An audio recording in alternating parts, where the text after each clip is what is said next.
Follow us on Facebook, Twitter, and Instagram. Good morning, everyone. Before we get started on today's episode of Have Faith, Let It Begin, just want to remind you, July 19th, July 26th, live, 10 a.m. Eastern Standard Time, we will have a simulcast. That's a Sunday. I'll be doing 2 sermons back-to-back for the first time ever in my life. It's a challenge that I'm looking forward to taking as I step in for my pastor who's taking some much-needed time off. I will be broadcasting simulcast on all platforms, Facebook Live, FRC Walden, also on this platform, Have Faith, Let It Begin. We hope that you will join us. We hope that each and every one of you will be inspired by our message, and we hope that each and every one of you will continue to listen to us weekdays at 7:30 a.m. Have Faith, Let It Begin starts right now.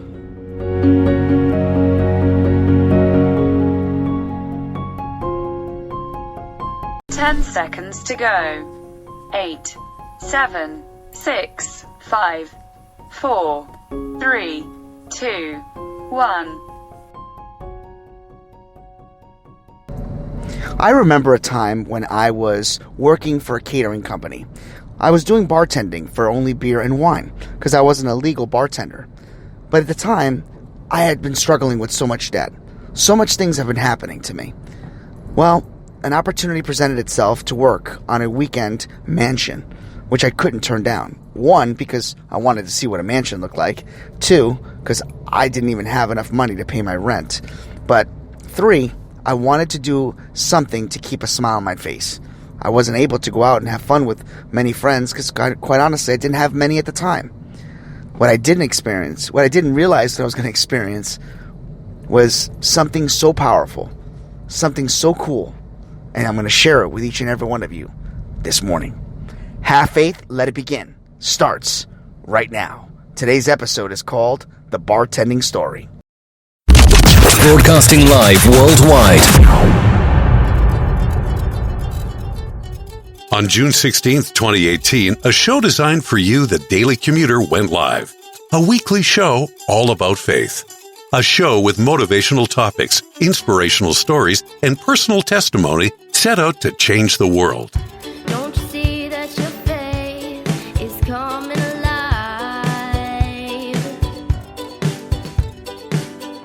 Don't you see that it's tested every time?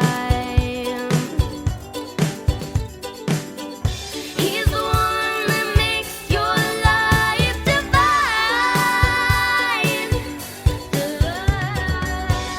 He's the one that makes you feel fine. Your faith's being tested. Hi, I am Mia. You're listening to Have Faith, Let It Begin. Hello, my name is Amari, and today we are back on another episode of Have Faith and Let's Begin. Hi, my name is Isabella, and you're listening to Have Faith, Let It Begin. Hey, this is Freddie, and you're listening to Have Faith, Let It Begin. Hi, my name is Angela, and you're listening to Have Faith, Let It Begin. Welcome to Have Faith. Let it begin. Here's your host, Angel Santana. Broadcasting live worldwide. Hello, everyone, and good morning, and welcome to this Tuesday edition of Have Faith, Let It Begin, as today is Tuesday, and it's July 7th, 2020. Fresh off of that 4th of July weekend, we continue our story. This one is called The Bartending Story. So, as many of you heard in the very beginning of the introduction, I was a bartender for a catering company, just another side gig that I had to pick up in order to make all ends meet. My neighbor upstairs at the time, named John, knew that I was struggling with some money issues, and he said, listen, why don't you just work with me? It's a catering company. It's not hard. You know, you just serve hors d'oeuvres and do this. Well, I started doing that for a little while, and the owner of the company thought I had some charisma, liked the fact that I had the ability to be, conversational, and loved my attitude and my personality. So they put me on with John, who was a legal bartender, and he would have me, help him out and, make sure everything was clean. And one point in time, he was like, you know what? I need you to just serve beer and wine. I'll teach you all the, where everything is. Well, it got to the point where I did pretty well. I did pretty good work. So one time we got a call and see if I wanted to work at a mansion. And I was actually at home struggling, trying to figure out, how I was going to pay my rent. I'll be honest with you, I was not going to be late on my rent, but it was going to come down to last paycheck.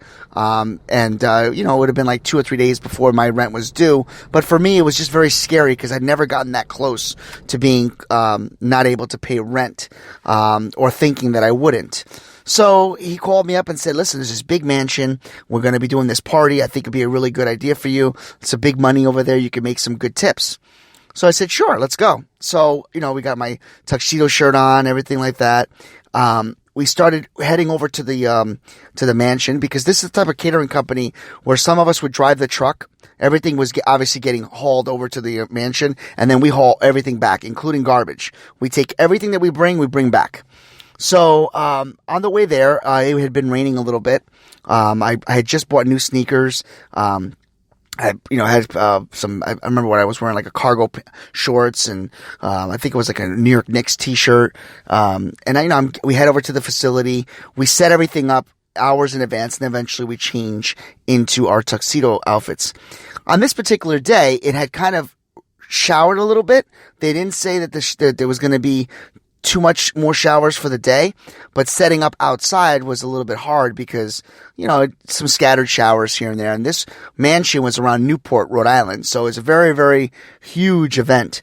They ended up putting me and John separated for the first time.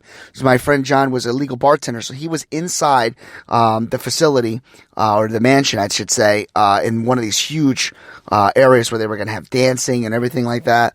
And I was actually put outside near a pool area / cabana area, and mine was stationed for beer and wine. He was full bartending. So we went out. And everything was good. I eventually changed. I put my stuff in a black bag that I had.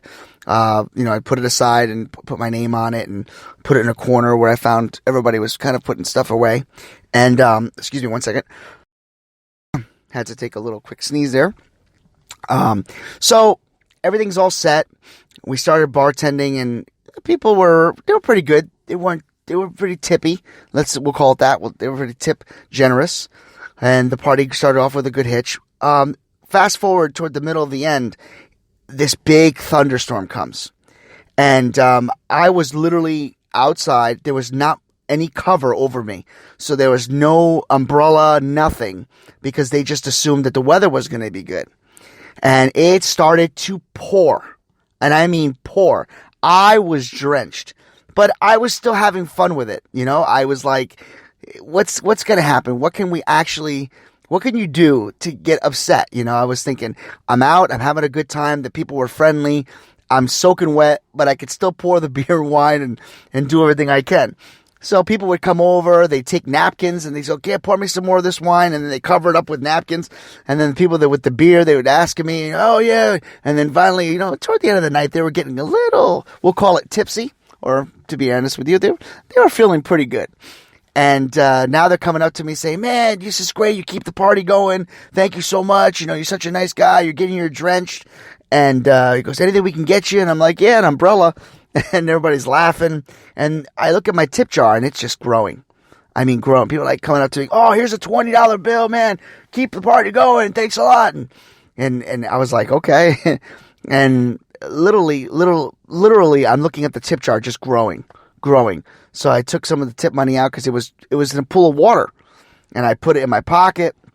And we had a little, like a fanny pack. I threw all the tip money in there, and it just kept filling up. And the party eventually ended. The water stopped, and we're starting to pack up. And I'm like, I got to change. So I go into the garage area where all of our bags were, or seemingly I thought all our bags were, and I couldn't find my bag full of clothes and new sneakers. Well, what it turns out to be was I had placed my bag alongside other garbage bags, and they threw out my clothes. They threw out my brand new sneakers. They threw out everything. I was like, oh my God, what am I going to do?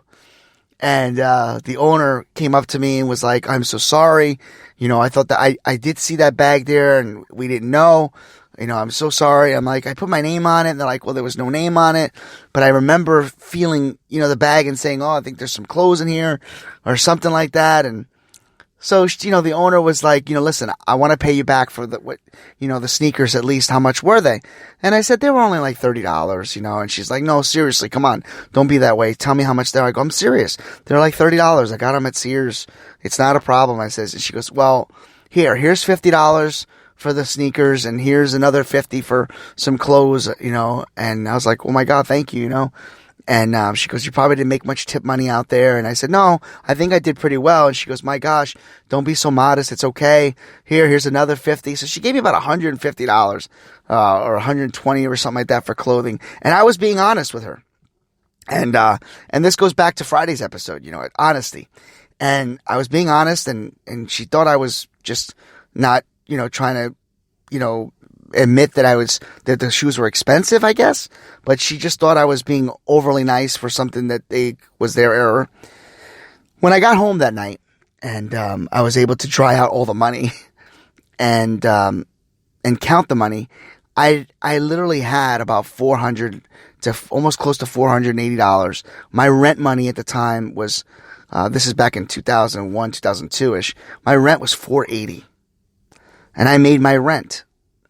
Not only did I make my rent, I was up a month because remember, the next check was going to go to rent. So I was able to breathe for the first time in a long time. And it was just like, wow, God is with me. God really rewards. And I think about today. I think about everything that we're going through in life. And all of our jobs that have been lost. And then everybody that's trying to make ends meet and worrying about losing their jobs. I know it's easy for me to say because I'm still working. And I know that for many of you that don't have a job may look at this in a different way, but please don't, what I'm about to tell you. God will provide. God will provide. It may not seem like it right now. For those of you that are struggling, for those of you that are not sure of where your jobs are going to be, we will come out of this. We will be better. We will be stronger. Hold on to your faith. Prepare yourself because God will present himself. Whether it's with money to help you, whether it's with some random act of kindness, whether it's a phone call from a loved one, a letter, something. When you feel that presence, when you feel that goodness, you know that's God's will. And I just wanted to share that story with you because even when times were tough, I kept my chin up. I didn't allow the negativity to get the best of me. And I want each and every one of you to continue to feel the goodness that really is out there. The goodness of what God can provide each and every one of us. And that I hope that today's message, today's story will help you continue on your Tuesday. For Have Faith, Let It Begin. My name is Angel. God bless you. May the Lord shine upon you. May he give you his peace. May he utter the words to you in silence or in passing. I love you. I am with you. And I will never leave your side. Have faith. Let it begin. Don't you see that your faith is coming alive? Don't you see that it's tested every time? He's the one that makes your life divine. He's the one that makes you feel fine. Your faith's being tested.